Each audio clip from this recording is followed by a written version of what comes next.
公费出差究竟有多爽？一个闪现就来到了里约热内卢的莱布伦海岸。疯子和安迪还直接去了绅士服饰卖场，这里到处都是名流大佬，没见过世面的疯子与他们格格不入。再一看，安迪已经换上了帅气的西装。安迪的身材本来就是极好的，宽肩窄腰翘臀还有大长腿，一出场直接把疯子迷了个七荤八素，他还要故意凑近勾引人家。当然他们做这一切都是为了任务。末世录说不置在这个地方，而这个地方最近刚好有一个大活动，就是黑市竞标。明天晚上的一艘豪华游轮上将会举办竞标拍卖，拍卖品甚至包含否定者，就是不知道他们要找的不治究竟是买家还是卖家。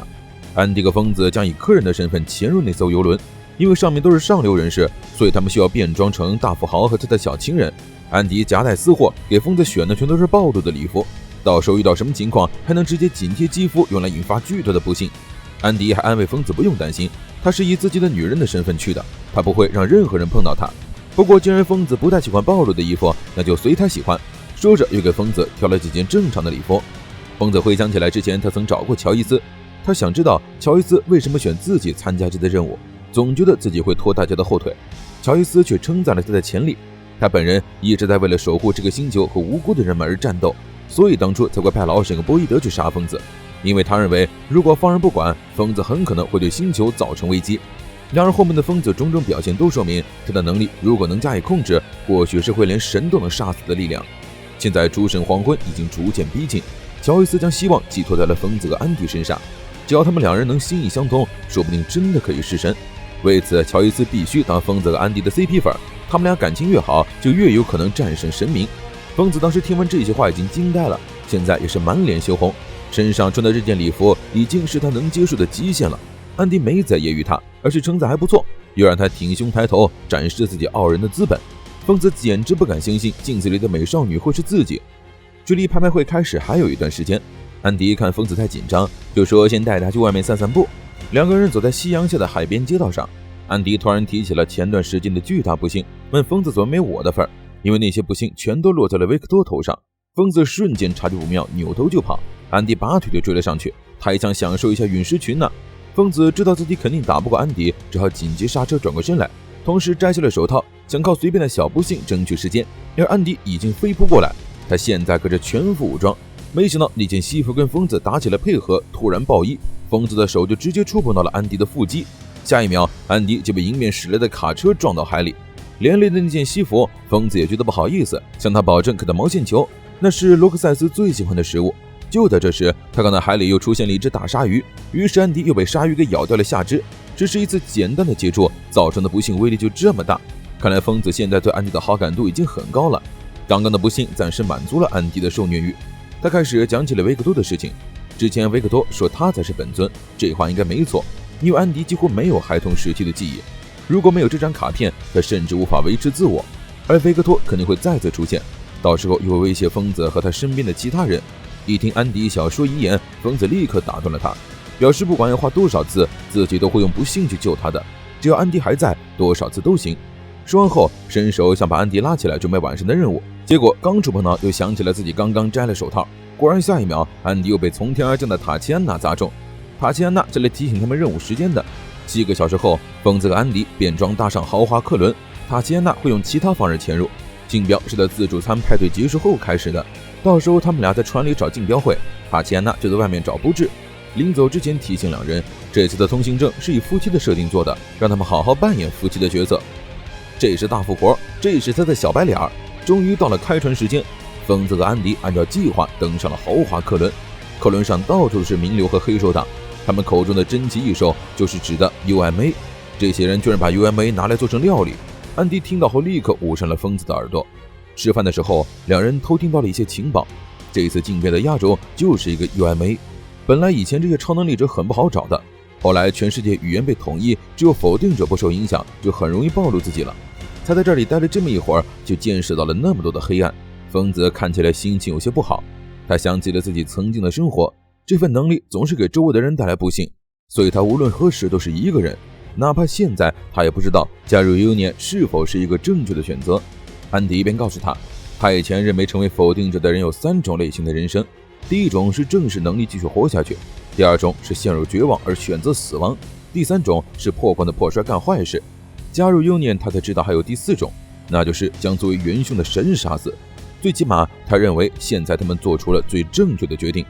而在安迪和疯子唠嗑的时候，有一男一女2位客人走上了甲板，甲板上的守卫拦住了他们的去路，却在一瞬间被切断了喉咙，鲜血狂奔后倒了下去。紧接着海里出现一个巨大的黑影，他们的同伴也来到了甲板上，4个人准备今晚大干一场，前去把作为拍卖品的那位否定者给偷出来。一直在监测的传递情况的塔吉安娜赶紧给安迪和老大发消息，告诉他们有人闯入了船舱，目标应该是被当成竞标商品的否定者。老大对这些人也有所耳闻，他们被称为否定者猎人，和抢走不可视的应该是同一批人，也在像幽念一样强行收集否定者。不过他们幽念目标是将神杀死，让世界从真理中解放，而这些否定者猎人的目标是想对这个世界复仇。收集来的否定者如果没有用处会被处理掉，当然这点他们幽念也是。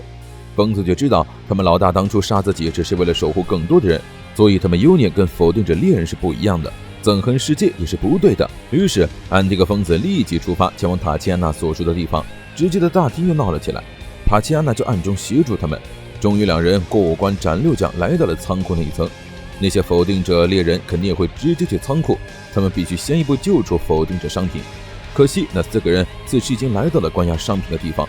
作为否定者的商品是一个看起来有些胆小的少年，他居然自己从笼子里逃了出来，因为他的能力是让直视自己的人停下来。现在只有一个守卫发现了他，少年用能力让他停下后就陷入了两难，因为要行动起来就阻止不了守卫开枪，可就这么停着也没法逃走。他甚至都不知道自己为什么会有这个能力，自然也就不知道该如何操控。明明之前都忙得好好的，突然有一天全世界的人都开始说起了英语，还在说着日语的少年就显得格格不入了。他的同学们根本听不懂他说的话，还不等少年反应过来就被2个男人电晕了过去，再次醒来就被关在笼子里当成了拍卖商品，而且周围还有奇怪的生物。好不容易逃出来，结果还遇到了这种情况。就在这时，少年的能力突然不管用了，眼看那个守卫要开枪射他的腿，下一秒守卫自己却倒了下去。出现在他面前的就是那4个否定者猎人。为首的不治瞬间看出了那个少年的能力，在自己不动期间会否定视线中对象的行动，是他梦寐以求的拘束型。不治是要把这个少年得到手。少年吓得说起英语，假装自己什么都不懂的样子，但是在看到对面突然拿出一挺加吉林机关枪的时候，终于绷不住了。否定者猎人的试探方式就是这么简单粗暴，只要扛得过攻击就算过关。说完后，壮汉就毫不留情地扣动了扳机。少年满脑子都是我要完蛋了。然而一阵激烈的枪声结束后，烟雾刚一消散，众人就看到了被射成筛子的安迪，那些子弹从他身体里掉了下来，一起掉下来的还有疯子。疯子贴心地给少年带上了个领带，有了这个，他们就可以互相听懂对方的语言了。双方暂时都没动，安迪观察了一下敌方配置，确定他们每个人大概都是什么型的。结果目光刚刚转到戴眼镜那个男人身上，对方就闪现过来划破了他的脖子。这个男人就是不治，他所造成的伤口在他死前都不会被治愈，哪怕安迪运用惊人的恢复力也不行。不过不治的安迪他们没什么兴趣，他只想要那个少年。就见安迪背着疯子全力跑了过来，跑到半路，疯子就手起刀落将安迪的头砍下，掉到地上之后直接抱起顶上了不治的下巴。不治否定的只是对象本身治愈伤口的行为，却无法否定别人的行为，所以由疯子砍下了安迪的头颅，依旧能让安迪恢复。这两人的表现让他大感兴趣。紧接着塔千娜也及时赶到，一个人拉走了不治的另外2个同伴，只留下不治和那个女人。安迪便直接冲向不治，来了一个再生拔刀，就被对方瞬间躲开，还反手朝他的双臂砍了一刀。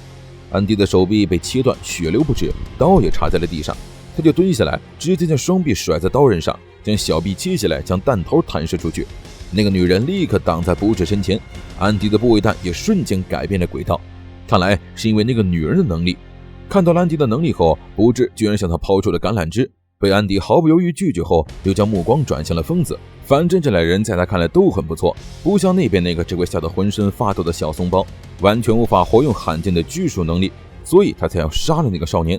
不治丝毫不介意把他们的良子野心告诉安迪，他们就是想召集强大的同伴，让所有人都知道这个世界是多亏了谁才得以运转的。等召集成员以后，他们要开始侵略国家。疯子不能理解，明明始作俑者是玩弄他们的神，为什么不去向神复仇，而是向无辜的同胞呢？那当然是因为他们没有赌上性命是神的觉悟，都已经背负这么麻烦的使命了，肯定是要尽量让自己快乐呀。